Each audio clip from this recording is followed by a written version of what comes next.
So it's obviously been a remarkable few days seeing the final living hostages brutally tortured in the Hamas dungeons, and we're learning more and more details about what happened to them, seeing them being released and reunited with their loved ones. It's been extremely emotional. At the same time, we've seen, as Israel has withdrawn from parts of Gaza, we're seeing Hamas completely predictably, I might add, retaking control of the Strip.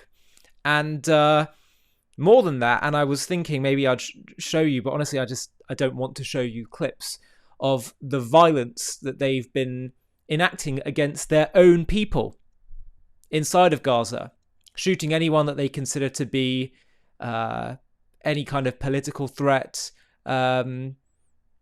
Who knows? But there's been all kinds of horrible footage going around on social media, seeing them torturing people, Arabs inside of the Strip, shooting their opponents. And, you know, my question has been, since this peace plan came into action, okay, Israel's going to withdraw and they're going to release all the hostages. Trump says he's going to have this peace board that's going to run Gaza. How is that going to get implemented? Why was it that wasn't going to happen the moment that Israel withdrew? Because now Hamas are retaking control.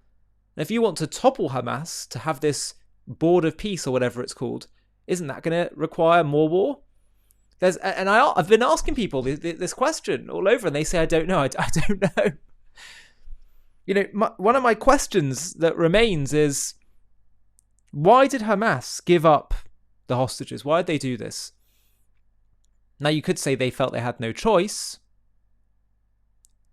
They're not known to be that concerned with, you know, survival if they can continue to put more and more pressure on Israel. So surely it was in their interest for the war to keep going on. Was it not that maybe they saw there's a chance for them to actually survive and then regroup by agreeing to this deal?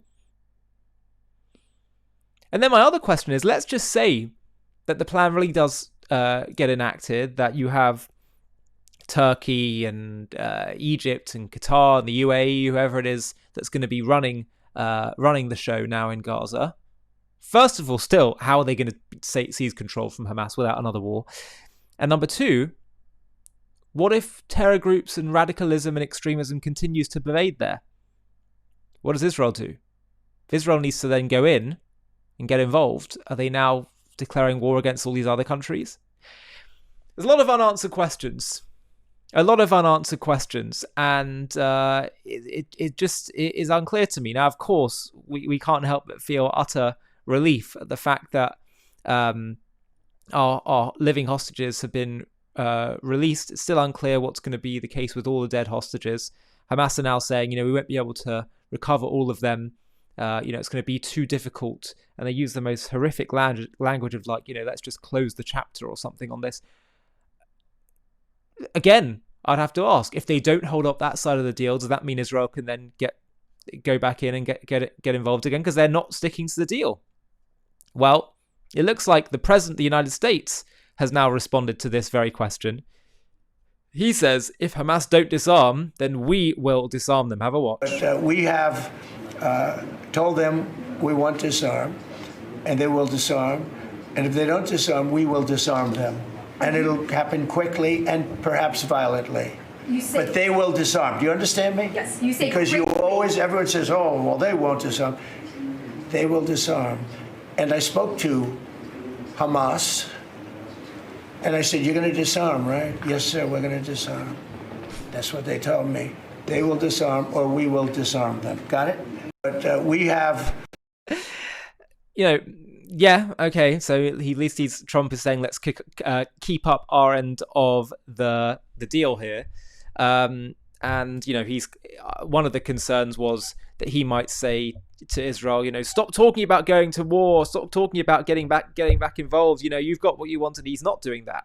He's clear about the evil of Hamas. And when you see him with other European leaders, who are talking about recognizing a Palestinian state, like he was with Keir Starmer a few weeks ago, the Prime Minister of the UK. Trump pushed back. He had the clarity about how evil of October 7th is, how Hamas must be destroyed under all costs. The question is, what's actually going to happen now? Because they're still there. And contrary to what many people told us, we were told there was a genocide. Palestinians are posting videos titled "First Day in Gaza Without the War." A war. What do we see? Bustling malls, fully stocked supermarkets, and brand new iPhone 17s for sale. وهنا وصلنا اوروبا فرع انسراج ندخل نتفرج على الحياه الهان كان لازم يحصل فوز على التطبيق حاجه صار نظام الشريحه كله بساطه ما حدش كان يقدر يدخل الامن انتشر بالبلد كبر كاني في اوروبا مصدوم. Yeah. I'm not saying there hasn't been all kinds of war and difficulty. No one's saying that hasn't been the case. But I mean, it's just what we've been told is the case about this war. What you've been led to believe is far from the case. This is one of the most surgically precise wars in the history of urban warfare. I mean, it's literally the opposite of a genocide. The opposite. And by the way, you should know that genocide is not about percentages of people killed, even though it's been exceptionally low in terms of the combatant to non-combatant ratio. When the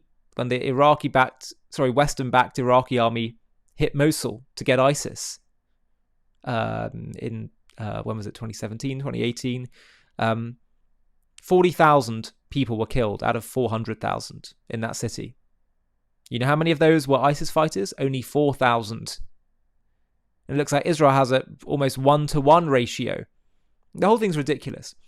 But as I say, percentages don't even matter if your enemy is making it very hard for you to destroy them and there's going to be lots of collateral damage. Well, I'm sorry, the moral onus is on them. You have a moral duty. People don't seem to understand this in the West. They have a suicidal morality that says, no, well, if you're going to cause a lot of damage in saving yourself and your own people, well, then you can't do it. That's suicidal.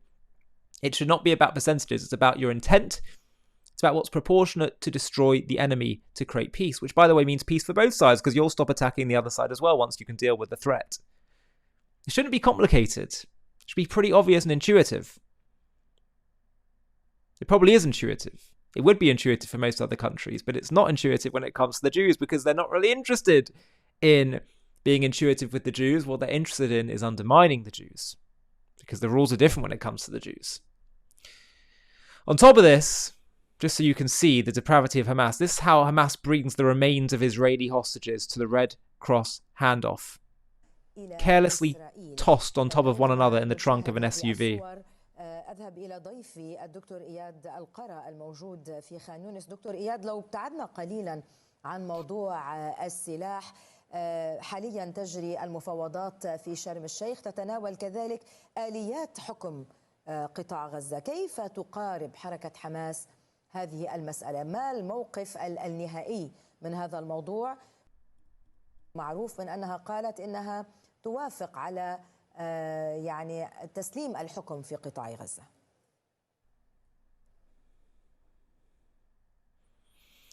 المقاربة. The whole thing, the whole cause, it's utterly unconscionable. And one of my concerns is that people treat them, Hamas, as just some kind of political organization that just has its tactics, and it's not actually an evil organization that has evil intentions. And for as long as we continue to live in this delusion, the problems will fester. I say that after Hamas has now shown their true colours, not that they hadn't before, they showed their true colours from the moment they produced their charter and explained what they're about. But now that it's clear who they are and what they can do, Israel has its hostages back, its living hostages back. I hope, I pray, I think I know that Israel isn't going to be naive again about them. But I say that Israel has and must do whatever it can in order to guarantee its security and erase Hamas from the face of the earth. And that hasn't been achieved yet.